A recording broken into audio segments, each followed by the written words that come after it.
Roli i avokatit popullit të Kosovës në dhomat e specializuara është i kufizuar vetëm në dy momente. I pari është me rastin e hartimit, me rastin e miratimit të ligjit dhe hyrjes në fuqi, avokati i popullit ka pas të drejtë brenda 2 muajve me dërgu në gjykatë kushtetuese. Nëse kish konstatu që ka çështje që nuk janë në përputhje me kushtetshmërinë në raport me atë ligj, gjë që është konsumuesi afat.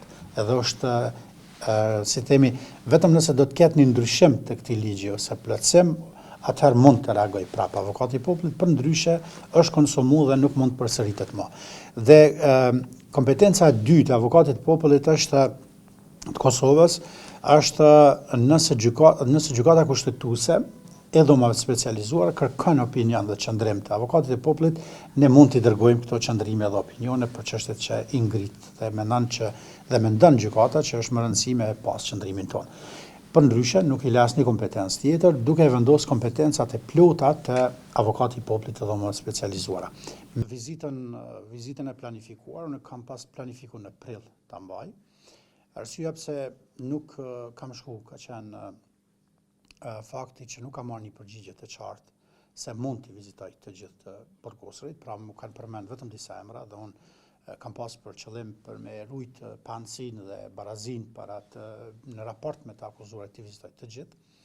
Dhe e dyta, cilësia dhe kapacitetin në cilën unë do ta kryj këtë vizitë, nga deklaratat të akuzuarve pas lirimit nga burgu kam kuptuar që vizitat zyrtare ja kanë cenu vizitat familjare duke llogaritur në kohën e vizitave dhe ne kemi shku në kapacitet personal, gjë që unë nuk kisha dashur në asnjë rrethon ta bëj një gjë të tillë. Pra unë nuk shkoj aty as si mik as si familjar të burgosurve, por shkoj si avokat i popullit të Republikës Kosovës.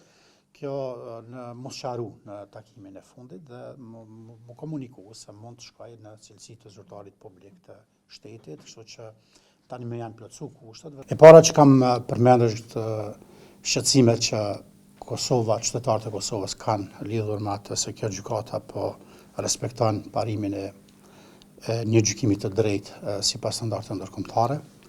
Dhe kur kam përmend këtë fakt, kam cek disa aspekte që lidhen me qasjen në mbrojtje të akuzuarve dhe mundësinë e mbrojtjes me i kundërshtu provat që garanton barazinë e armëve në procedurë. Pastaj standardet e dyfishta lidhur me procedurat e kompenzimit të viktimave që lënë në diskriminim qytetarët e Republikës Kosovës që gjykohen ose në rastet kur janë pjesë e proceseve gjyqësore në gjykatat vendore, pasiguria dhe ligjshmëria e provave, sidomos ato që janë të siguruara nga autoritetet e Republikës Serbi. Për mua, transparenca fillon prej momentit kur gjykata do të fillojë të më sqaroj pretendimet dhe shqetësimet që unë kam ngrit. Përndryshe, çdo publikim tjetër mund të jetë vetëm aspekt formal i plotësimit të transparencës, po jo përmbajtësor dhe ashtu qysh kërkohen të jenë transparente gjykatat. Sepse natyrisht shqetësimet që unë i kam ngrit nuk i kam ngrit vetëm mbi bazën e supozimeve, po i kam ngritur duke u bazuar në analizën që institucioni i avokatit të popullit ka